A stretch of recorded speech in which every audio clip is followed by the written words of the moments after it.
أعوذ بالله من الشيطان الرجيم. بسم الله الرحمن الرحيم.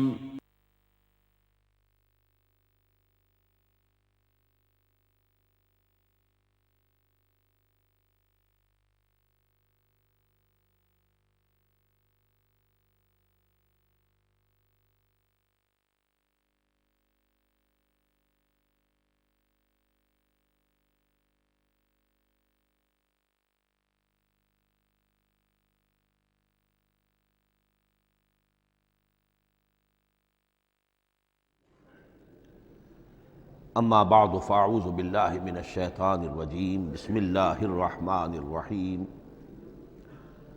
حامیم والکتاب المبین انا جعلناہ قرآنا عربیا لعلکم تعقلون وقال تبارک وتعالی کما ورد فی سورۃ یوسف علیہ السلام الف لام را تلک آیات الکتاب المبین انا انزلناہ قرآنا عربیا لعلکم تعقلون وقال عز وجل کما ورد فی سورۃ الزمر قرآنا عربیا غیر ذی عوج وقال جل وعلا کما ورد فی اول سورۃ الکہف الحمد للہ الذی انزل علی عبدہ الکتاب ولم یجعل لہ عوجا صدق اللہ العظیم رب اشرح لی صدری ویسر لی امری واحلل عقدۃ من لسانی یفقہوا قولی۔ تعارف قرآن کے ضمن میں جو مباحث پہلی نشست میں مکمل ہو چکے ہیں اس میں ایک کمی رہ گئی تھی، اس کو پورا کر لیجئے۔ قرآن مجید کی 2 آیات کے بارے میں یہ روایت موجود ہے صحیح مسلم میں حضرت عبداللہ ابن مسعود رضی اللہ تعالی عنہ سے کہ سورہ بقرہ کی آخری 2 آیات حضور کو شب معراج میں عطا ہوئی ہیں، وہ زمین پر نازل نہیں ہوئیں بلکہ حضور نے آسمان پر پہنچ کر ان کو حاصل کیا ہے۔ یہ امت کے لیے شب معراج کے تحفے کے طور پر یہ 2 آیتیں آمن الرسول بما انزل الیہ من ربہ والمؤمنون کل آمن باللہ وملائکتہ وکتبہ ورسلہ لا نفرق بین احد من رسلہ وقالوا سمعنا واطعنا غفرانک ربنا والیک المصیر۔ پھر آخری آیت جس میں طویل ترین دعا ہے۔ یہ 2 آیات جو ہیں مستثنیٰ کر لیجئے تو باقی جو ہے قرآن مجید وہ پھر پورا حجاز میں زمین پر نازل ہوا ہے محمد رسول اللہ صلی اللہ علیہ وسلم کے قلب مبارک پر۔ اب جو اگلی بحث ہے اس تعارف قرآن کے ضمن میں، قرآن کی زبان کون سی ہے؟ یہ سب جانتے ہیں عربی زبان ہے، لیکن کون سی عربی؟ عربی کوئی ایک نہیں ہے۔ جیسا کہ آپ کو معلوم ہے کہ ایک زبان ہوتی ہے تو اس کے ڈائلیکٹس ہوتے ہیں۔ پنجابی زبان کے نہ معلوم کتنے ڈائلیکٹس ہیں، بنگلہ زبان کے نہ معلوم کتنے ڈائلیکٹس ہیں، پشتوں کے کتنے ڈائلیکٹس ہیں۔ عربی زبان کے اس وقت پورے عالم عرب کے اعتبار سے تو دیکھیے تو ہر ملک کا جو ہے اپنا لہجہ ہے اور ان کے اپنے انداز ہے۔ تو خود نزول قرآن کے وقت بھی پورے جزیرہ نمائے عرب میں کوئی ایک زبان نہیں تھی، زبان ایک تھی لیکن اس کے لہجے مختلف تھے، الفاظ مختلف تھے۔ تو یہ جان لیجئے کہ قرآن نازل ہوا ہے حجاز کے بادیہ نشینوں کی زبان میں۔ وہ اصل عربی زبان حجازی قوم سمجھتی تھی، شہری زبان نہیں، دیہاتی زبان۔ یعنی کہ شہروں میں دوسرے ملکوں کے لوگ آتے جاتے رہتے تھے، خاص طور پر مکہ مکرمہ جو ہے وہ تو چونکہ ایک بہت بڑا تجارتی مرکز تھا۔ لإلاف قریش ایلافہم رحلۃ الشتاء والصیف فلیعبدوا رب ھذا البیت۔ ان کے قافلے جاتے تھے، آتے تھے، دوسرے تاجر بھی آتے تھے، تو ظاہر بات ہے کہ شہروں کے اندر تو پھر زبان جو ہے وہ مکسڈ ہو جاتی ہے، خالص نہیں رہتی۔ یہی وجہ ہے کہ قریش کے جو شریف گھرانے تھے، اونچے گھرانے تھے، وہ اپنے بچوں کو صحرا میں بھیج دیتے تھے کہ ان کی پرورش وہاں ہو، وہاں وہ خالص عربی زبان سیکھیں، ان کی زبان جو ہے پولیوٹڈ نہ ہو۔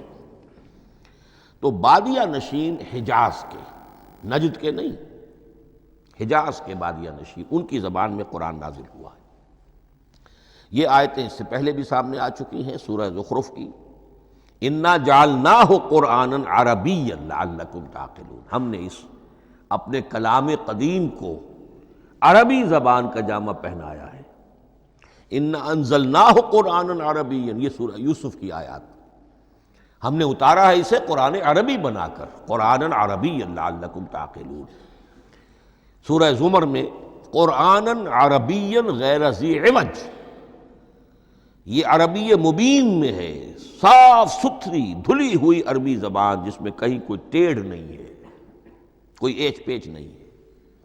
اور یہی پھر سورہ کہف میں جو ایک ترانہ حمد اللہ نے ہمیں سکھایا ہے کہ میرے اس انعام عظیم پر میرا شکر ادا کیا کرو، تو کن الفاظ میں الحمدللہ الذی انزل علی عبدہ الکتاب ولم یجعل لہ عوجا۔ تو یہ عربی مبین جو ہے اگرچہ اصلاً ہے بادیہ نشین حجاز کے، البتہ یہ کہ عرب کے دوسرے قبائل کے بھی ان کی زبانوں کے بعض الفاظ اس میں آئے ہیں۔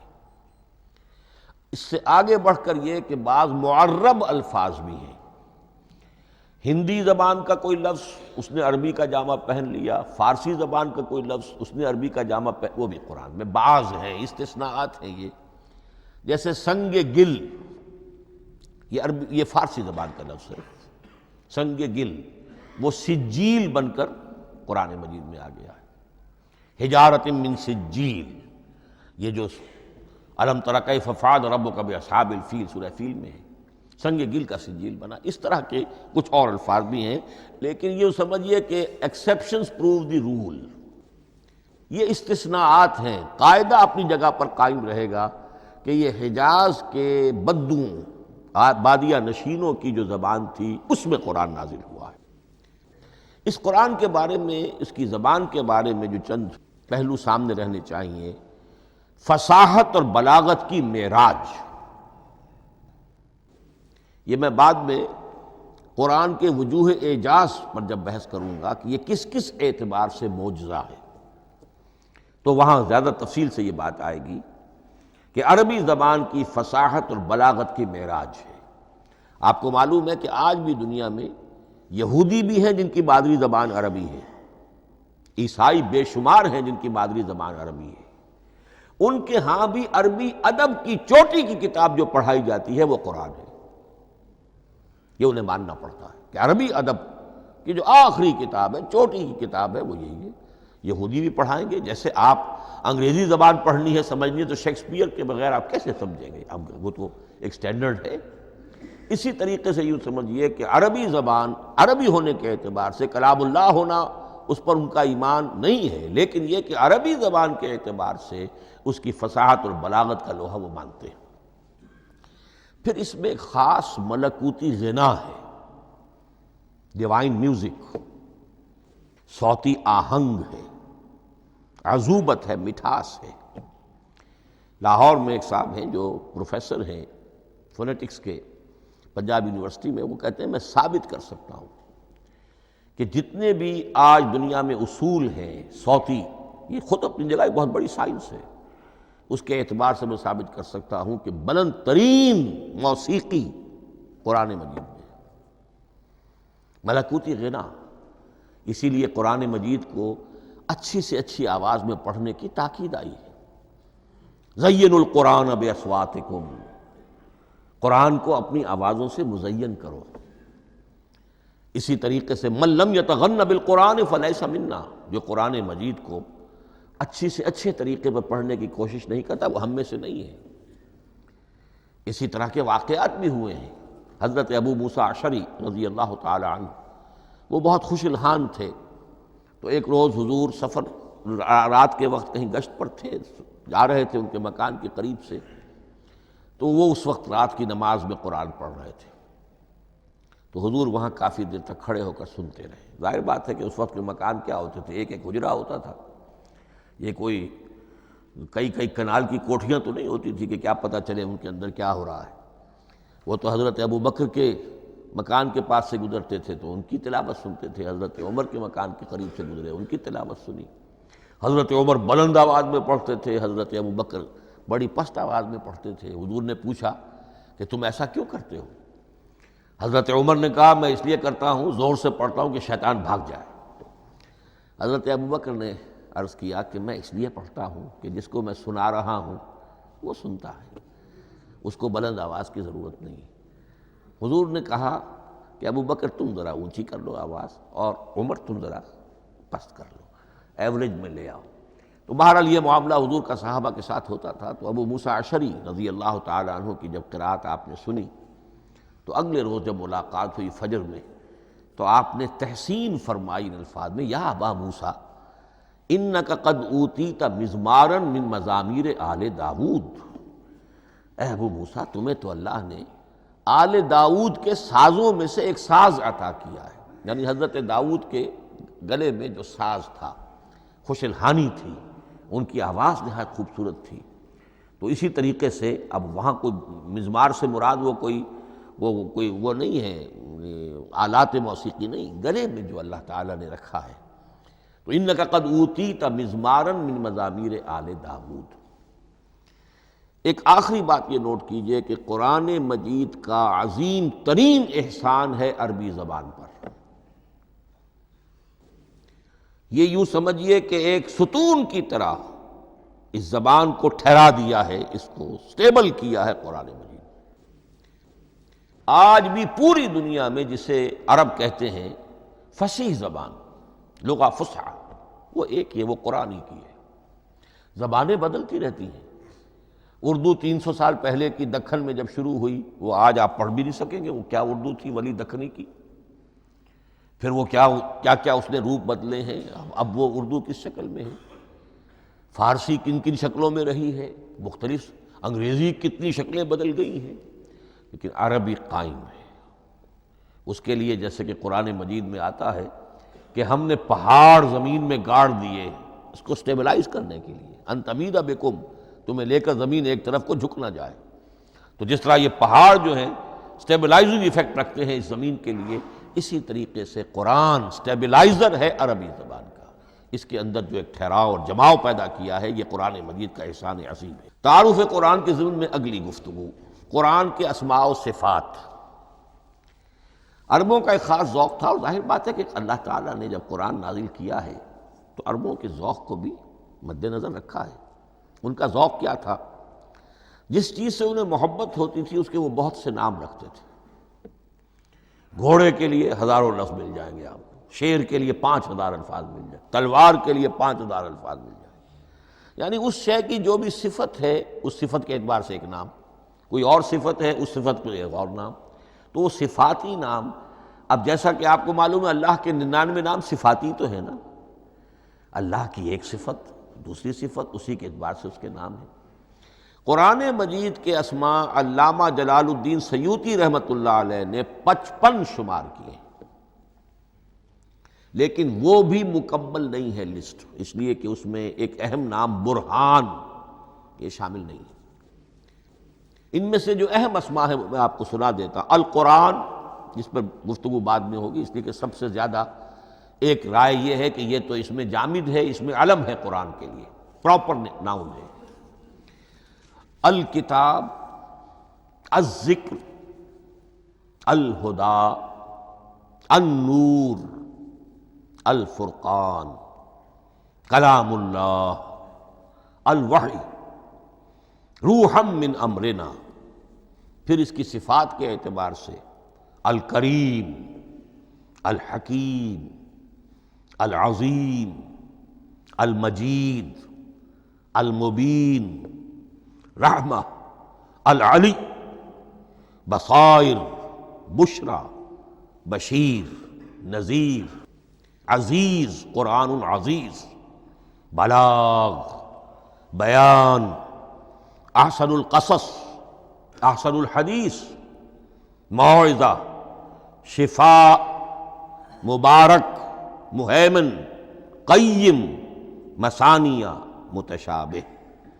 یہ میں نے آپ کو 23 نام بتائے ہیں، لیکن یہ کہ علامہ جلال الدین سیوطی نے 55 گنوائے۔ لیکن جو بحث دلچسپ ہے وہ یہ ہے کہ جو اس کے لیے لفظ القرآن ہے، اس کے معنی کیا ہیں اور یہ کس مصدر سے، کس مادے سے یہ لفظ بنا ہے؟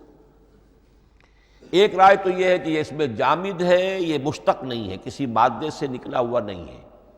اور یہ بھی آپ نوٹ کر لیجئے، اللہ کے اسماء میں سے بھی ایک نام کو سمجھا جاتا ہے، وہ مشتق نہیں ہے، اس میں جامد ہے، اس میں علم ہے، اور وہ ہے اللہ۔ باقی سارے نام صفاتی ہیں، ایک نام، اس لیے اس میں ذات کہتے ہیں، اس کو اس میں ذات۔ لیکن یہ رائے متفق علیہ نہیں ہے، یہ کچھ لوگوں کی رائے ہے۔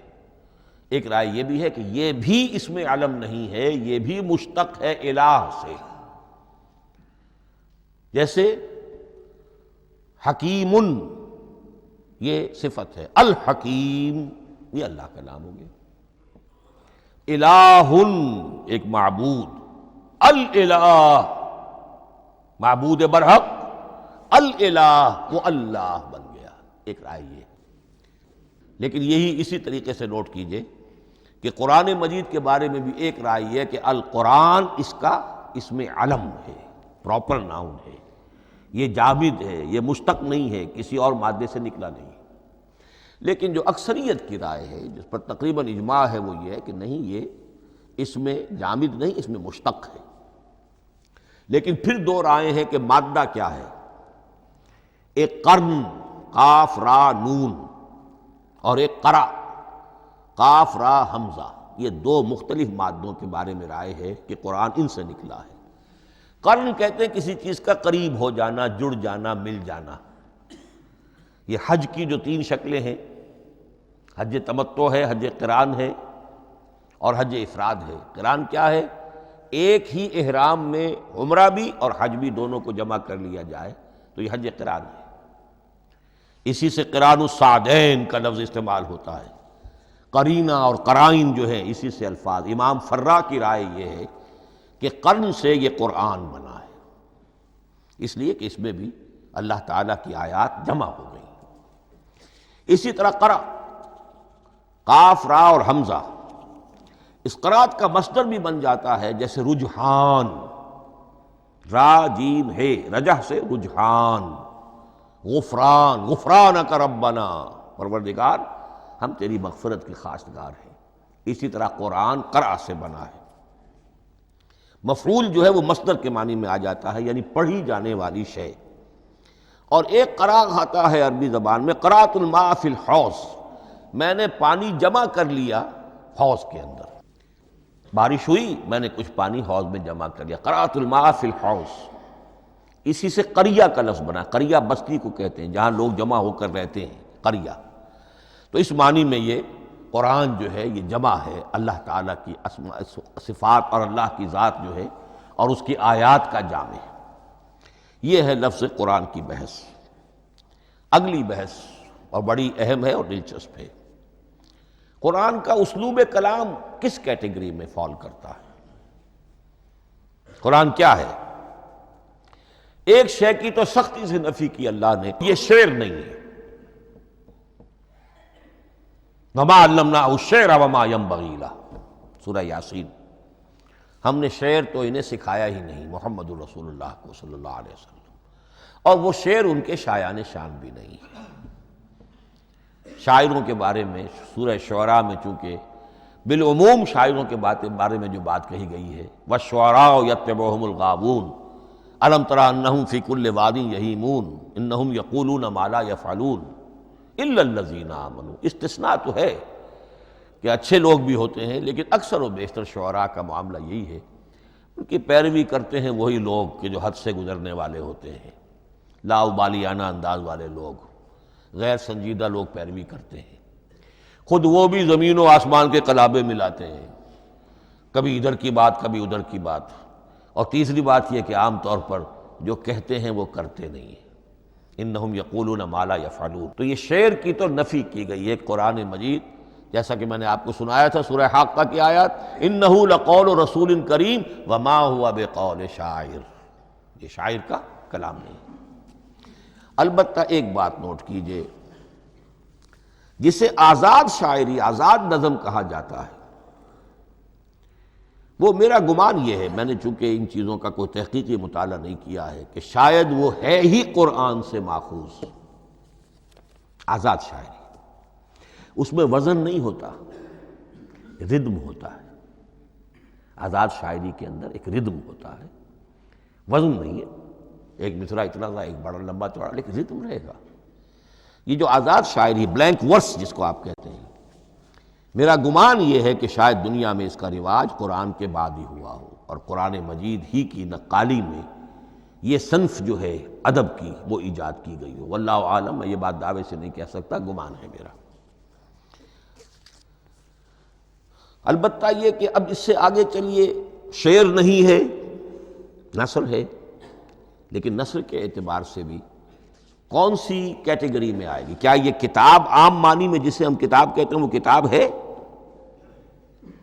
ایک تو وہ بات تھی نا جو اقبال کے حوالے سے میں نے آپ سے کہی، کتابیں نیست چیزیں دیگر است، اس وقت وہ بات نہیں میں کہہ رہا۔ عام کتابوں سے اس کا فرق کیا ہے؟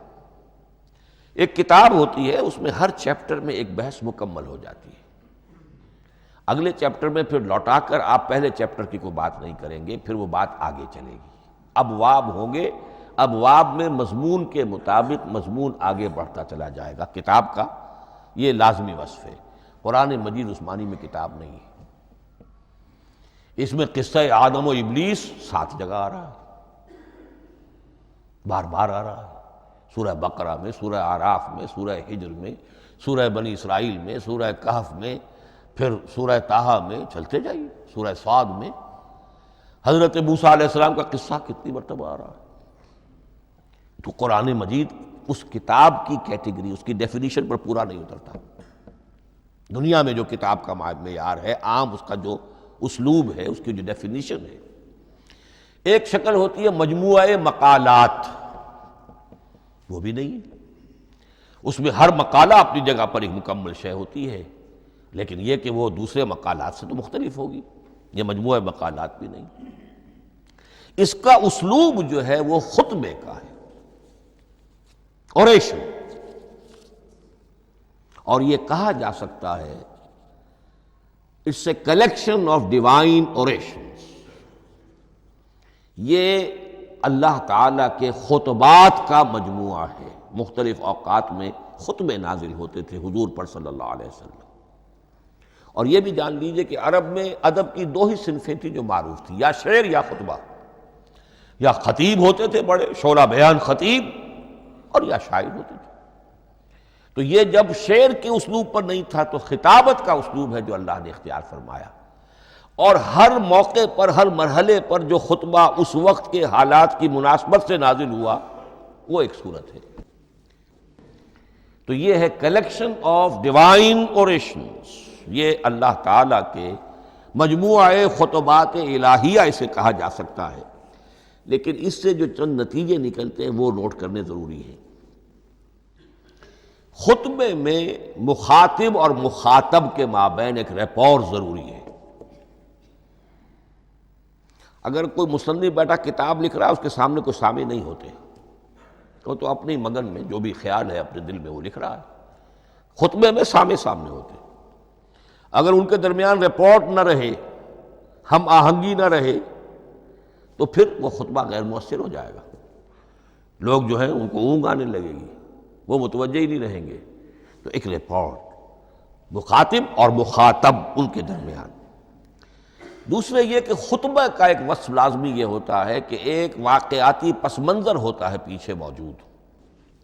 اب کوئی شخص ہے سیاسی تقریر کر رہا ہے، ایک خاص پس منظر موجود ہے، اس میں وہ ان چیزوں کی طرف حوالے دیتا چلا جائے گا، صرف کوئی تفصیلات بیان نہیں کرے گا، اس لیے کہ وہ لوگوں کو معلوم ہے آج کے دور کا ایک واقعہ ہے، لوگوں کے علم میں ہے۔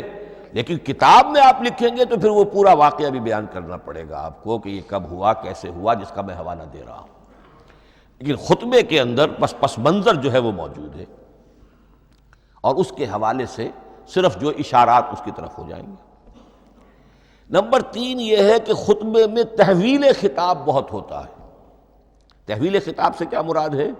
ابھی خطیب آپ سے بات کر رہا ہے، آپ سے مخاطب ہے، اور کسی وقت وہ فلاں کو جو یہاں موجود بھی نہیں ہے، وہ نواز شریف صاحب کو خطاب کرنا شروع کر دے گا. بھائی نواز شریف تو یہاں نہیں ہے، لیکن خطاب انداز وہ تو تقریر مقرر ہے، سیاسی تقریر کر رہا ہے، نواز شریف کو چیلنج کر رہا ہے. نواز شریف یہ کر دو گے تو ہم یہ کر دیں گے، اور نواز شریف یہ تم غلط کر رہے ہو، یا بے نظیر تمہارا یہ معاملہ. ہاں بے نظیر تو وہاں موجود نہیں. صدر ایوب صاحب کو جو بھی گالیاں دی جاتی تھی تقریروں کے اندر، وہ خود تو وہاں موجود نہیں ہوتے تھے. تو اس میں تحویل خطاب نوٹ کرنا پڑتا ہے، ابھی کس سے بات ہو رہی تھی، ابھی کس سے بات ہو رہی تھی.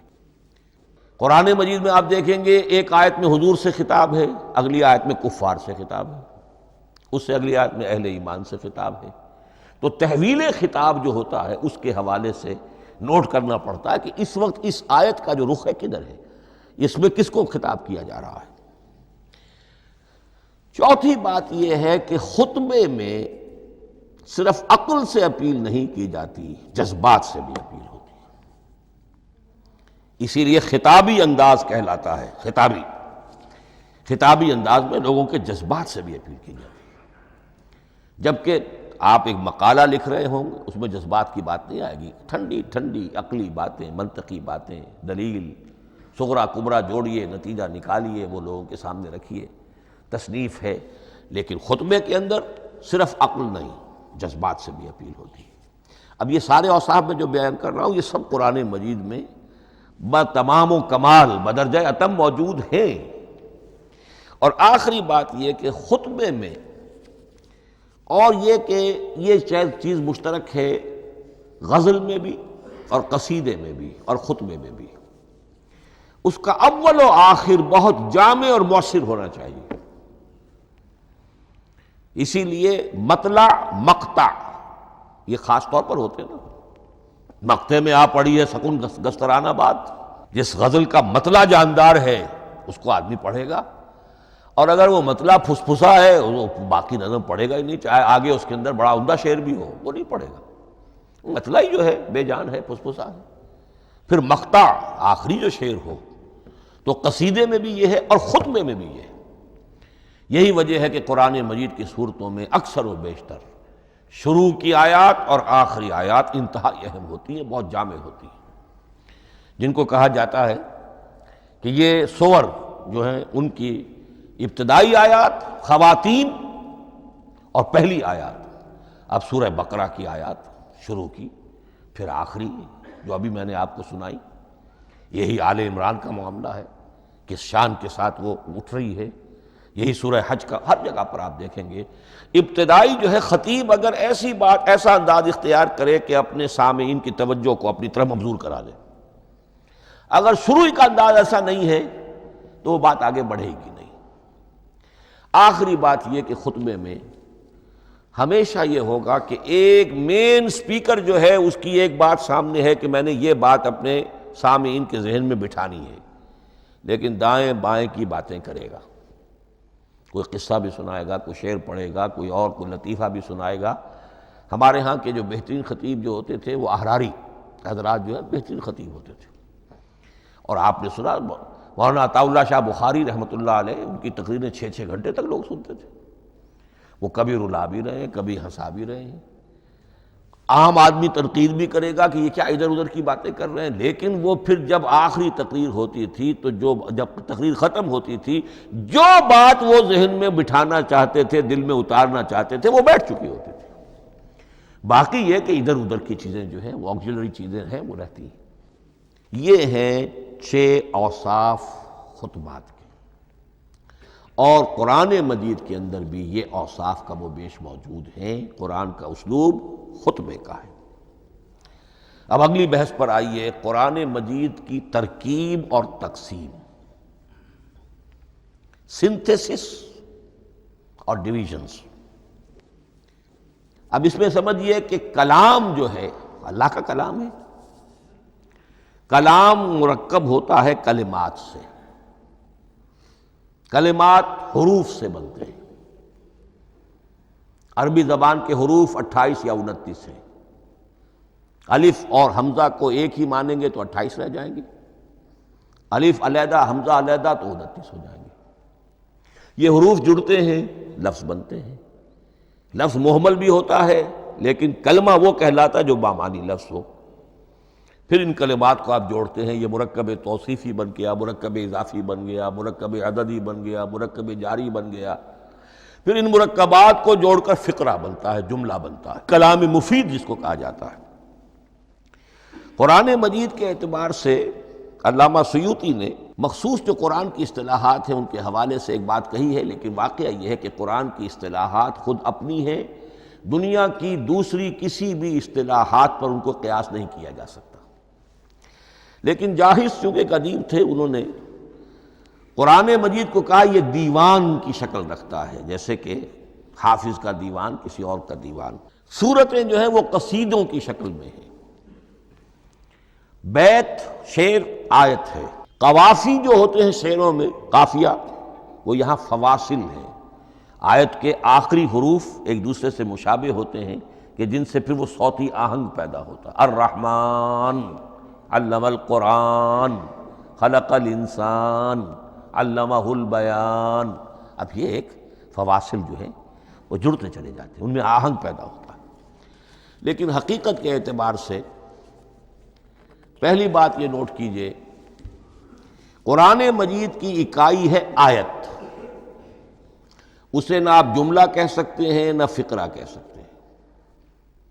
انگریزی میں ہمارا چونکہ بائبل کے لیے بھی جب ورس کا لفظ آ جاتا ہے تو انگریزی تراجم میں، انگریزی تحریروں میں، مقالوں میں ورس قرآن مجید کی آیت کے لیے لفظ آ جاتا ہے، ورس نمبر فلاں، بالکل غلط ہے۔ قرآن کی آیت یہ اس کا اپنی اصطلاح ہے، اپنا مفہوم ہے۔ لغوی مفہوم کیا ہے؟ نشانی، آیت نشانی۔ قرآن کی ہر آیت اللہ کے علم اور حکمت کی نشانی ہے۔ اب قرآن کی آیتیں نوٹ کیجئے، صرف حروف پر بھی مشتمل ہے، الف لام میم حروف مقطعات اور آیت بن گئی۔ وہ مرکبات ناقصہ پر بھی مشتمل ہے، والعصر مرکب جاری ہے، حرف جار، آیت ہو گئی۔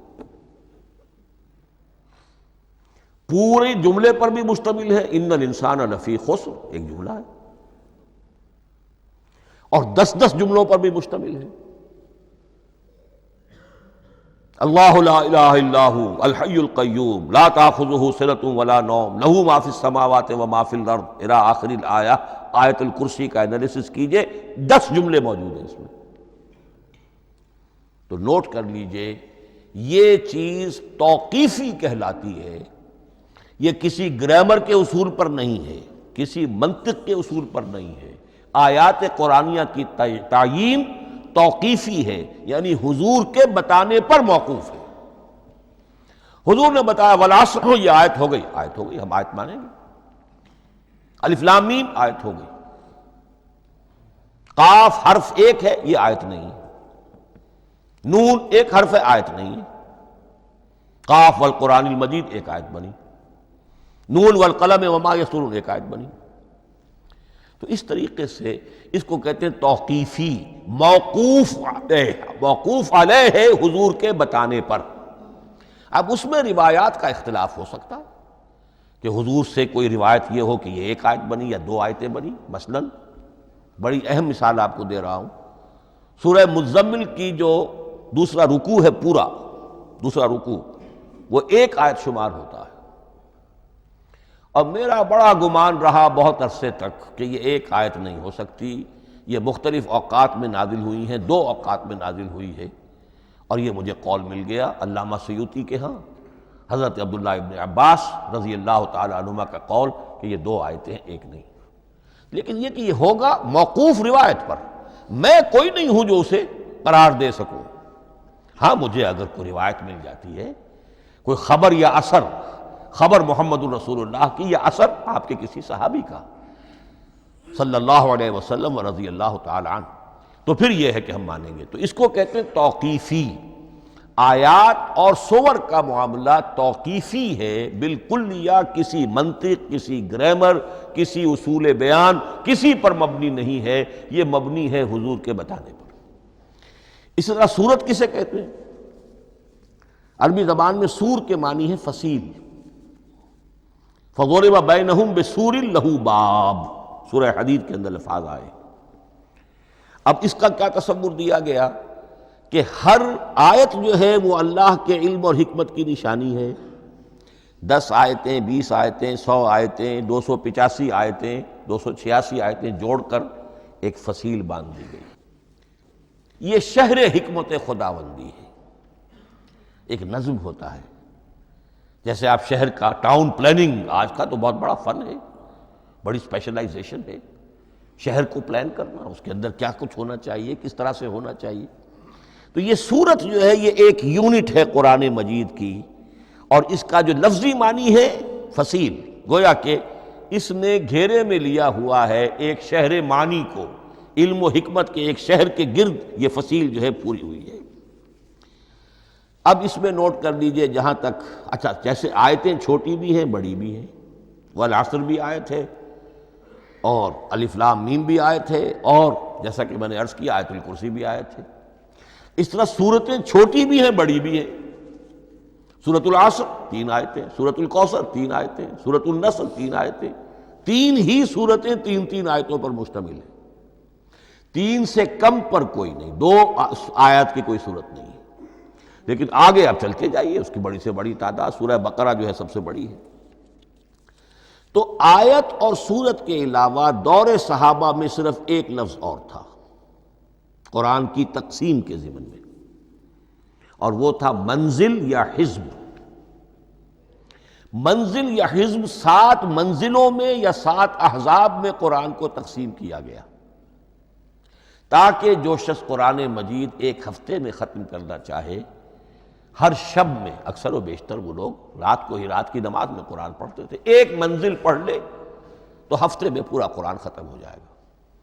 یہ حزب بھی ہے اور منزل بھی ہے، اور یہ چونکہ دور صحابہ میں تھا، یقیناً حضور نے بتایا ہوگا، اس میں آپ کو عجیب حسن نظر آئے گا۔ اس میں یہ نہیں کیا گیا کہ بالکل برابر برابر ساتھ کر دو بھائی، چاہے صورتیں ٹوٹ جائیں، صورتوں کی فصیل کوئی نہیں ٹوٹتی، اس میں صورتیں مکمل جو کہ تو آئیں گی۔ اور پھر یہ کہ عجیب بات ہے کہ سورہ فاتحہ کو اگر ایک طرف رکھ دیں، وہ قرآن کے دیباچے کی حیثیت رکھتی ہے، تو پہلی منزل میں 3 صورتیں، دوسری میں 5 صورتیں، تیسری میں 7، چوتھی میں 9، پانچویں میں 11، چھٹی میں 13، اور 7ویں میں 65۔ یہ ہے کہ جو ان صورتوں کی ایک بڑی، جیسے کہ ایک سیڑھی چڑھ رہی ہے، اور تقریباً مساوی ہو جاتے ہیں، کوئی 4.25 پارے ہے، کوئی 4.5 پارے ہے، کوئی 4.25 پارے، اس طریقے سے ہے، تقریباً مساوی۔ لیکن آرٹیفیشل ایکویلٹی پیدا کرنے کے لیے، مصنوعی مساوات پیدا کرنے کے لیے صورتوں کی فصیلوں کو نہیں توڑا گیا۔ اس سے آگے چل کر جو پاروں کی تقسیم ہے وہ بہت بعد کی بات ہے، 30 پارے، اور اس میں آپ کو یہ ساری قباحتیں نظر آئیں گی۔ اس میں صورتوں کی فصیلیں توڑی گئی ہیں۔ سورہ ہجر ایک آیت ادھر ہے، باقی ساری صورت جو ہے اگلے پارے میں، فصیلیں توڑ دی گئی۔ معلوم ہوتا ہے کسی شخص کے پاس جو قرآن تھا مصحف، اس نے صفحے گنے، 7 سے 30 سے تقسیم کیا، اور برابر صفحوں کے اندر وہ پارے بنا دیے۔ لیکن بہرحال دور صحابہ میں پاروں کا کوئی ذکر نہیں تھا، یہ بات کی بات ہے۔ دور صحابہ میں آیت، سورت اور حزب۔ اسی طریقے سے طویل سورتوں کو جو رکوعوں میں تقسیم کیا گیا، یہ بھی بات کی بات ہے۔ لیکن یہ جو تقسیم کیا گیا ہے سورتوں کو رکوعوں کی شکل میں، 35 صورتیں تو قرآن کی ایسی ہیں چھوٹی ہیں جو ایک ایک ہی رکوع پر مشتمل ہے۔ آخری پارے کی 37 صورتیں ہیں، پہلی 2 کی جو 2 رکوع ہے، باقی سب کی سب جو ہے وہ ایک ایک رکوع شمار ہوتا ہے۔ لیکن رکوع کیوں کیے گئے؟ لمبی صورتوں میں سے اگر کچھ حصہ پڑھنا ہے نماز میں، سورہ بقرہ پوری تو نہیں پڑھ سکتے آپ ایک رکعت کے اندر، تو اس کا وہ حصہ پڑھا جائے جس میں ایک مضمون پورا ہو جائے، مضمون نہ ٹوٹے، تاکہ وہاں پر رکوع کرے آدمی کہ جہاں پر کہ وہ مضمون ایک اعتبار سے مکمل ہو گیا۔ تو رکوع سے رکعت ہے، رکوع ہے، اس رکعت کے اندر ایک حصہ اتنا پڑھا جائے تاکہ مضمون جو ہے وہ خوبصورت رہے اور اس کا سلسلہ برقرار رہے۔ یہ تقسیم بھی اگرچہ بہت ہی ایک بدنام شخص ہے ہماری تاریخ کا، حجاج ابن یوسف، یہ اس کی ہوئی تقسیم ہے، یا اس نے کرائی ہے، بہرحال اس کی طرف منسوب ہے۔ اور یہ بات ماننی پڑتی ہے کہ بڑے گہرے غور و فکر سے تقسیم کی گئی ہے، الل ٹپ نہیں ہے، بلکہ اس کے لیے واقعتاً غور کر کے جہاں وہ مضمون ختم ہوتا ہے، کہیں کہیں آپ اختلاف کر سکتے ہیں اور آپ کو حق حاصل ہے، اس لیے کہ یہ چیزیں توقیفی نہیں ہیں، یہ حضور کی بتائی ہوئی نہیں ہے، نہ رکوعوں کی تقسیم۔ اب سعودی عرب میں جو قرآن مجید چھپ رہے ہیں ان میں حزب ہو گئے ہیں، یعنی ہر پارے کو پارے برقرار رکھ کر 8 حزب بنا دیے انہوں نے، 4 حزب بنا دیے اور پھر نصف حزب کر کے 8 حصے کر دیے۔ تو یہ چیزیں جو ہمارے ہاں رکوع تو پاروں سے ادھر ادھر ہو جاتے ہیں، پارا بدل گیا رکوع وہی چل رہا ہے، اس لیے کہ رکوع میں مضمون کو پیش نظر رکھا گیا ہے، جبکہ پارے میں مضمون کو نہیں سامنے رکھا گیا۔ تو رکوع کا معاملہ جو ہے چاہے وہ حجاج ابن یوسف ہی نے کیا ہے، لیکن یہ کہ بہرحال وہ بہت صحیح ہے، اکثر و بیشتر کہیں کہیں آپ اس سے اختلاف کر سکتے ہیں۔ تو یہ تو اس کا ہم نے آپ کے سامنے رکھا سنتھیسس۔ اب اگلا موضوع ہے ترتیب و تدوین کیسے ہوئی۔ ان علینا جمعہ و قرآنہ، ہمارے ذمے ہے اس کو جمع بھی کرنا اور پڑھوانا بھی، اور پڑھوانے میں ترتیب آ جائے گی لازماً۔ لیکن یہ کہ ایک بات تو اس میں بالکل متفق علیہ ہے جس میں کسی شک و شبے کی گنجائش نہیں، قرآن کی ترتیب نزولی اور تھی، ترتیب مصحف اور ہے۔ ترتیب مصحف میں سورہ فاتحہ کے بعد سورہ بقرہ ہے، سورہ بقرہ نازل ہوئی ہے مدنی دور میں جا کر، پھر سورہ آل عمران ہے وہ بھی مدنی ہے، سورہ نساء ہے وہ مدنی ہے، سورہ مائدہ ہے وہ مدنی، پھر آئی ہے سورہ انفال اور سورہ توبہ۔ یہ سورہ انفال تو مدنی نہیں، سورہ انعام اور سورہ اعراف یہ ہے کہ جو مکیات ہیں، یہ کہ بھی مکی دور کی بھی آخری زمانے کی ہے۔ ابتدائی جو مکی صورتیں وہ سب سے آخری حصے میں ہیں، 29واں پارہ اور 30واں پارہ۔ تو ترتیب نزولی اور تھی، ترتیب مصحف اور ہے، اس میں تو کسی شک و شبے کی گنجائش نہیں۔ لیکن ہمارے ہاں اہل تشیع نے اس چیز کو بہت اچھالا ہے۔ ان میں سے بعض گروہ ایسے ہیں جن کا کہنا یہ ہے کہ اصل قرآن جو ہے وہ ترتیب نزولی کے مطابق تھا، یہ ترتیب تو عثمان نے کر دی رضی اللہ تعالی عنہ۔ حضرت علی کے پاس اصل قرآن جو ترتیب نزولی کے مطابق تھا موجود تھا، اور اب بھی ان کے خیال میں جو ان کے امام غائب جو ہیں چھپے ہوئے ہیں غار میں، تو ان کے پاس وہ نسخہ اصل حضرت علی والا موجود ہے، اور جب وہ ظاہر ہوں گے تو اصل قرآن لے کر آئیں گے۔ یہ سارے شیعوں کا قول نہیں ہے، لیکن یہ کہ ان میں بہت سے لوگ ہیں کہ جو ان باتوں کو مانتے ہیں۔ جہاں تک اس بات کا تعلق ہے کہ حضرت علی نے ترتیب نزولی پر کوئی مصحف جمع کیا ہو، اس میں کوئی اشکال نہیں ہے، اس لیے کہ علمی طور پر یہ ایک بڑی عمدہ ایکسرسائز بنتی ہے۔ ایک زمانے میں میں بہت کوشش کرتا رہا ترتیب نزولی سے، اس لیے کہ ترتیب نزولی سے سیرت نبوی اخذ ہوتی ہے، پہلے کیا نازل ہوا، پھر کیا نازل ہوا، پھر کیا نازل ہوا۔ در حقیقت اگر آپ ترتیب نزولی سے قرآن مرتب کر دیں تو وہ سیرت النبی بن جائے گی۔ تو اس کو سمجھنے کے لیے ایک زمانے میں نے بڑی محنت کی ہے، لیکن ایک تو یہ کہ وہ یقین سے وہ باتیں ملتی نہیں ہیں، بعض روایات ہیں لیکن یہ کہ پھر بھی آپ یقین سے نہیں کہہ سکتے۔ اکثر و بیشتر قرآن مجید میں لکھا بھی ہوتا ہے ترتیب کے موٹی موٹی چیزیں معلوم ہیں نزولی ترتیب کی، لیکن یہ ہے کہ یقین کسی بات پر نہیں۔ تو پہلی بات یہ ہے کہ ہمارے نزدیک، اہل سنت کے نزدیک، اصل جو حجت ہے دین میں وہ ترتیب مصحف ہے۔ یہی ترتیب جو اس وقت مصحف عثمان کی ہے رضی اللہ تعالی عنہ، یہی ترتیب ہے لوح محفوظ کی، یہی ترتیب ہے ام الکتاب میں، یہی ترتیب ہے کتاب مکنون میں۔ اب اس کے سمجھیے کہ اس کی تدوین کن مراحل میں ہوئی۔ سب سے پہلے اس کے جو مراحل ہیں 3، خود نبی اکرم صلی اللہ علیہ وسلم کے زمانہ مبارک میں جمع اور ترتیب یہ ہو گئی، لیکن کتابی شکل میں نہیں، ما بین الدفتین نہیں۔ حضور نے لوگوں کو پڑھ کر سنایا، اس ترتیب سے سنایا جس ترتیب سے یہ مصحف میں اب موجود ہے، اور ہر رمضان میں حضرت جبرائیل دورہ کرتے تھے حضور کے ساتھ، جتنا کہ قرآن اس وقت تک نازل ہو چکا ہوتا تھا، اور آخری رمضان مبارک آپ کی حیات طیبہ کا جو تھا اس میں 2 مرتبہ پورے قرآن کا دورہ ہوا۔ تو دورہ قرآن بغیر ترتیب کے تو نہیں ہو سکتا۔ تو یہ ترتیب حضور کی ہوئی ہے، توقیفی ہے، اور حضور ہی نہیں اللہ کی ہوئی ہے۔ یہی ترتیب لوح محفوظ میں، کتاب مکنون میں اور ام الکتاب میں ہے، اور یہ ترتیب حضور دے کر گئے ہیں صحابہ کرام کو۔ حفاظ تھے، کتنے حفاظ جو ہیں جنگ یمامہ میں شہید ہو گئے، تبھی تو خیال آیا کہ اس کو کتابی شکل میں بھی مرتب کیا جائے۔ لیکن کتابی شکل میں جسے کہتے ہیں دو گتوں کے درمیان ایک کتاب مجلد، اس صورت میں جہاں تک میں تحقیق کر سکا ہوں اور جہاں تک ہمارے اکثر و بیشتر لوگوں کی رائے ہے، حضور کے زمانے میں یہ اس طریقے سے مابین الدفتین، دو گتوں کے مابین ایک کتاب کی شکل میں قرآن موجود نہیں تھا۔ لوگوں کے سینوں میں محفوظ تھا، جیسے محمد الرسول اللہ کے سینے میں محفوظ تھا۔ ان علینا جمعہ، وہ جمع حضور کے سینے میں کیا اللہ نے۔ اسی طرح پھر صحابہ کرام بے شمار جو حفاظ تھے ان کے سینوں میں محفوظ تھا۔ دوسرا مرحلہ کب آیا؟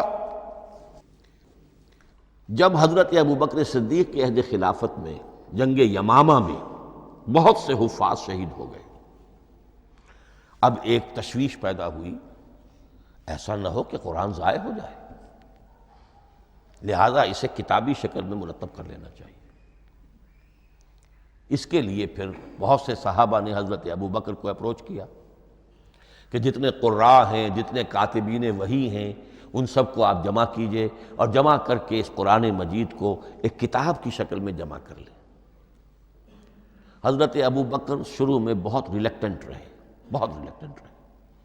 ان کا ایک خاص مزاج تھا، اتباع رسول کا جذبہ انتہا درجے کا۔ جو کام حضور نے نہیں کیا میں کیسے کروں؟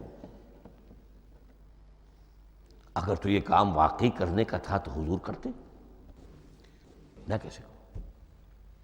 لیکن یہ کہ جب صورتحال بہت لوگوں کی طرف سے دباؤ پڑا کہ نہیں یہ کر لینا چاہیے، ان کے سامنے بھی حکمت آ گئی، تو پھر انہوں نے اتفاق کرتے ہوئے جتنے بھی کاتبین وحی تھے ان سب کی ایک کمیٹی بنائی اور ان کو کہا کہ اب اس قرآن کو مرتب کر کے ایک کتابی شکل دے دی جائے۔ وہ کتابی شکل حضرت ابوبکر کے دور میں ہو گئی۔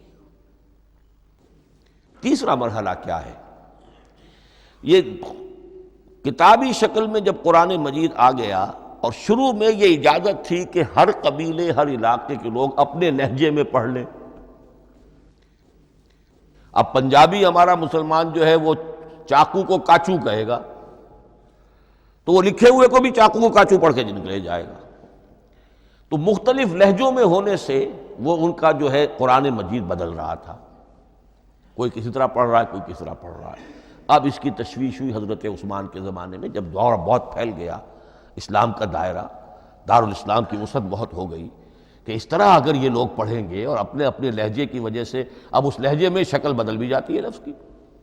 کاچو کو کاف الف چے واو لکھنا شروع کر دیں گے پھر کہ کاچو سنا ہم نے، تو چاقو تو سنا ہی نہیں۔ تو ایک لفظ ہے چاقو لکھ رہا ہے اور ایک کاچو لکھ رہا ہے، تو چاقو اور کاچو میں فرق ہو گیا۔ لہذا اس وقت پھر جو کام کیا گیا وہ یہ کہ ایک ہی رسم تحریر، رسم کتابت، رسم الخط میں قرآن مجید کے نسخے تیار کیے گئے۔ اصل میں ایک بہت بڑا مغالطہ ہو جاتا ہے ہمارے جمعوں کے خطبوں میں، حضرت عثمان رضی اللہ تعالیٰ عنہ کے نام نامی کے ساتھ وہ قوافی جو ہیں ان کی مناسبت سے جامع آیات القرآن عثمان ابن عفان رضی اللہ تعالیٰ عنہ، غالب علی کل غالب علی ابن ابی طالب رضی اللہ تعالیٰ۔ اب یہ جو جوڑتے ہیں قافیے، تو حضرت عثمان کے نام کے ساتھ یہ قافیہ جوڑ دیا، اس سے لوگوں کو مغالطہ بھی ہوا اور دشمنوں نے ایکسپلائٹ کیا کہ اس کا مطلب یہ ہے کہ قرآن تو جمع ہوا ہے حضرت عثمان کے زمانے میں، اور حضرت عثمان کے زمانے میں اور حضور کے زمانے میں کم و بیش 15 سال کا فصل تو ہو چکا، گویا کہ قرآن مرتب ہی ہوا ہے حضور کے انتقال کے 15 برس بعد۔ پھر حضرت عثمان کی شخصیت کو خاص طور پر جو سبائی فتنہ اٹھا تھا اس نے ایک ڈسپیوٹڈ پرسنالٹی بنا کے رکھ دیا ہے، نہیں معاذ اللہ کوئی شک نہیں، لیکن یہ کہ ایک فتنہ اٹھا، فتنۃ الکبریٰ، اور حضرت عثمان رضی اللہ تعالیٰ عنہ کو انہوں نے بدنام کیا، لہذا اس کے نام سے اور بٹا لگ گیا، یہ مصحف عثمان ہے۔ یہ ہے اصل میں وہ حماقتیں کہ جو ہوئی ہیں ہم سے، یہ قافیے ملانے کی وجہ سے، حالانکہ حضرت عثمان کی شان جو ہے وہ در حقیقت جامع آیات القرآن نہیں ہے، جامع الامت علی رسم واحد، پوری امت کو ایک رسم الخط پر جمع کرنے والی شخصیت حضرت عثمان کی ہے۔ مثلا اب دیکھیے مالک یوم الدین کس طرح لکھیں گے؟ میم لام اور کاف، میم الف اور لام اور کاف لکھیں گے آپ، یہ غلط ہو جائے گا۔ میم پر کھڑا زبر ہوگا اور اس کو مالک پڑھیں گے، میم پر اگر کھڑا زبر نہیں ہے پڑھا زبر ہے تو ملک پڑھیں گے، اور قراتوں میں یہ دونوں موجود ہے، ملک یوم الدین بھی ہے اور مالک یوم الدین بھی ہے۔ اگر آپ نے میم الف لکھ دیا ایک قرات نکل گئی، اب وہ اس میں آ ہی نہیں سکتی، وہ تو مالک ہی پڑھا جائے گا۔ یہ زیر زبر بھی جو لگے ہیں قرآن مجید میں، یہ بھی حجاج ابن یوسف کے زمانے میں لگے، اس سے پہلے نہیں تھے۔ اور یہ رموز و اوقاف، یہ آیتوں کے نشان اور یہ وقفہ بیچ میں، یہ بھی حجاج ابن یوسف کے زمانے کی چیزیں ہیں۔ ورنہ عربوں کے لیے تو ان کی اپنی زبان تھی، انہیں ان چیزوں کی ضرورت ہی نہیں تھی۔ آپ کو معلوم ہے پرانے زمانے کے جو منشی ہوتے تھے، انشاء پرداز، وہ جب خط لکھتے تھے تو اس میں نقطے وغیرہ نہیں لگاتے تھے۔ جس کو خط لکھا جا رہا ہے وہ توہین سمجھے گا کہ شاید مجھے جاہل سمجھا کہ نقطے بھی لگا کے بھیجا جا رہا ہے خط پر، گویا کہ میں تو سمجھ ہی نہیں سکتا بغیر نقطوں کے۔ تو یہ جو ہے پرانے جو شکستہ خطوط لکھے جاتے تھے ان کا یہ انداز تھا، لہذا کوئی نقطے وغیرہ نہیں تھے، یہ بھی بعد میں لگے۔ تو ملک یوم الدین، مالک یوم الدین، اس کی رسم آئے گا میم لام کاف، کھڑا زبر ہے مالک یوم الدین اور ویسے پڑا زبر ہے ملک یوم الدین۔ یہ رسم الخط ہے جس پر کہ حضرت عثمان رضی اللہ تعالی عنہ نے پوری امت کو جمع کر دیا، اور اس کے نسخے تیار کرا کے، مختلف روایات میں آتا ہے 5 یا 7 نسخے تھے، ایک مدینہ منورہ میں رکھا اپنے پاس، اور اسی پر ان کے خون کے دھبے بھی ہیں، اور وہ نسخہ قرآن مجید کا اب استنبول کے اندر ہے، توپ کاپی کا جو عجائب خانہ ہے، عجائب گھر ہے، جس میں جہاں نوادرات کے ساتھ ساتھ حضور کے بھی کچھ تبرکات اور جمع ہیں، وہاں وہ نسخہ موجود ہے۔ اس میں انگلی جو کٹی تھی حضرت نائلہ جو ان کی اہلیہ تھی، جب وار کیا گیا ہے حضرت عثمان پر، قرآن پڑھ رہے تھے، انہوں نے روکا اپنے ہاتھ سے تو ان کی انگلی کٹی اور اس کے خون کے قطرے جو ہیں وہ مصحف پر آئے۔ تو یہ وہ قرآن، پھر انہوں نے ایک مکہ مکرمہ میں، ایک دمشق میں، ایک کوفے میں، ایک یمن، ایک بحرین، ایک بصرہ، مختلف جگہوں پر وہ آفیشل ورشن قرآن کا صرف رسم الخط اسکرپٹ کے اعتبار سے۔ لیکن اب پھر نوٹ کر لیجئے، قرآن مرتب ہو چکا، مدون ہو چکا دور نبوی میں، لیکن کتابی شکل میں نہیں، سینوں میں محفوظ۔ دور خلافت ابی بکر میں وہ کتابی شکل میں لایا گیا، اور اس کے لیے پھر بحث ہوئی کہ اب اس کا نام کیا رکھا جائے۔ اس کے لیے کئی نام تجویز ہوئے، سفر بھی، انجیل بھی، وغیرہ وغیرہ، لیکن پھر اس کو حضرت عبداللہ ابن مسعود رضی اللہ تعالی عنہ نے اہل حبشہ سے استشہاد کرتے ہوئے مصحف نام رکھا، مصحف۔ یہ مصحف بن گیا حضرت ابو بکر کے زمانے میں، لیکن مصحف کی قرأت کے جو فرق ہو رہے تھے تو وہ لکھنے کے اندر بھی فرق آنا شروع ہو گیا۔ اس کو دور کیا حضرت عثمان نے، اس کا آفیشل ورشن تیار کروایا، ایک رسم الخط پر پوری امت کو جمع کر دیا، باقی جو نسخے تھے انہیں آپ نے پھر ضائع کر دیا، تاکہ کوئی اور یہ نہ رہے کہ اب یہ بھی ایک تھا پرانا نسخہ نکل آیا، اس میں تو یہ لفظ اس طرح لکھا ہوا ہے۔ تو جامع الامت علی رسم واحد، ایک ہی رسم الخط پر پوری امت کو جمع کرنے والی شخصیت وہ حضرت عثمان کی ہے رضی اللہ تعالی عنہ۔ بہرحال یہ نوٹ کیجئے کہ یہ مرحلہ بھی حضرت عثمان کے زمانے میں، تو یوں سمجھیے کہ حضرت عثمان کا پورا عہد بھی آپ جوڑ لیں تو آپ کی جو شہادت ہے وہ تقریباً یوں سمجھیے کہ حضور کے انتقال کے وہ 25 برس بعد ہے، گویا ربع صدی کے اندر اندر حضور کے انتقال کے بعد، چوتھائی صدی کے اندر اندر سارے مراحل طے ہو گئے۔ یہی وجہ ہے میں نے شروع میں آپ کو بتایا تھا کہ پوری دنیا یہ مانتی ہے کہ آج جو قرآن مسلمانوں کے پاس ہے یہ ہے وہی جو محمد عربی صلی اللہ علیہ وسلم نے اپنی امت کو دیا تھا۔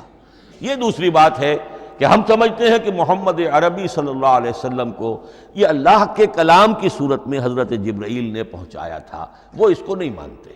لیکن یہ حصہ اس کا ماننے پر مجبور ہیں کہ وہ اصل قرآن اپنی اسی انٹیگریٹی کے ساتھ، اپنے پوری پیور، اس کا جو بھی ہے ٹیکسٹ پیور ہے اور اس کی انٹیگریٹی میں کوئی شک و شبہ کی گنجائش نہیں ہے کہ یہ وہی شے ہے جو محمد نے اپنی امت کو عطا فرمائی تھی صلی اللہ علیہ وسلم۔ ایک آخری بات، چل میرے پاس 3 منٹ ہیں، یہ جو میں نے آپ کو ترتیب بتائی تھی قرآن کی، آیتیں، سورتیں، پھر حزب، اب اس میں ایک شے نوٹ کر لیجئے۔ آیت اللہ تعالیٰ کے علم و حکمت کا ایک نمونہ ہے۔ آیتوں کو جوڑ کر جب سورت بنائی تو آیتوں کے اندر جو ربط ہے، اس ربط آیات سے ایک اور معنی، ایک اور حکمت کا دروازہ کھلتا ہے۔ جیسے موتی ہے، ہر موتی بڑا خوبصورت ہے، لیکن جس ترتیب سے آپ نے پرویا، اس کو دھاگے میں ہار بنایا، اس ترتیب سے اس کا حسن دوبالا ہو جائے گا۔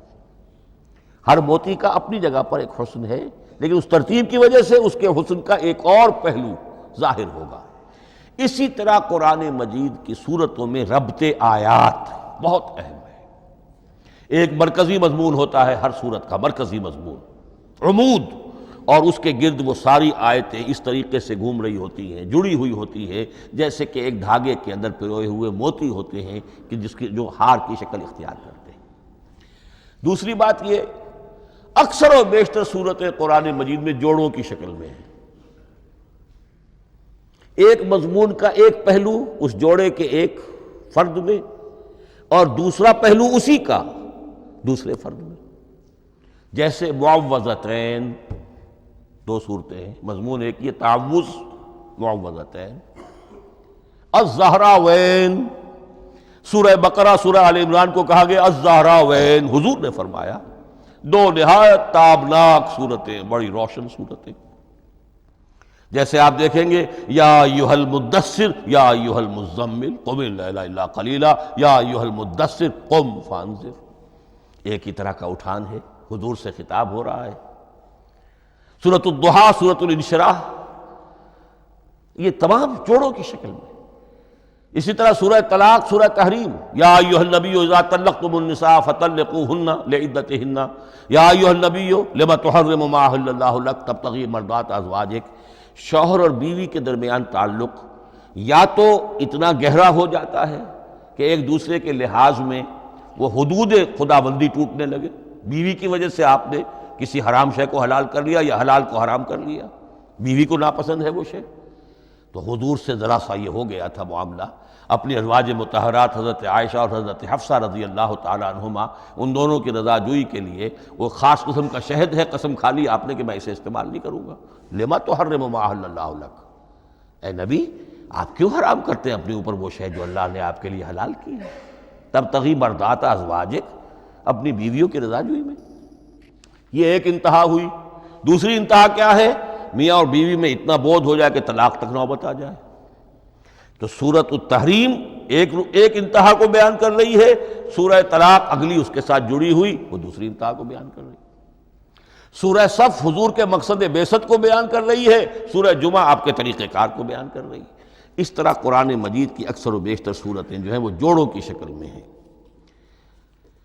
میرا خیال یہ ہے کہ وقت ختم ہو گیا ہے، اس مضمون کا تھوڑا سا حصہ باقی ہے، وہ انشاءاللہ میں اب اگلی نشست میں لوں گا۔ بارک اللہ لی ولکم فی القرآن العظیم ونفعنی وإیاکم بالآیات والذکر الحکیم۔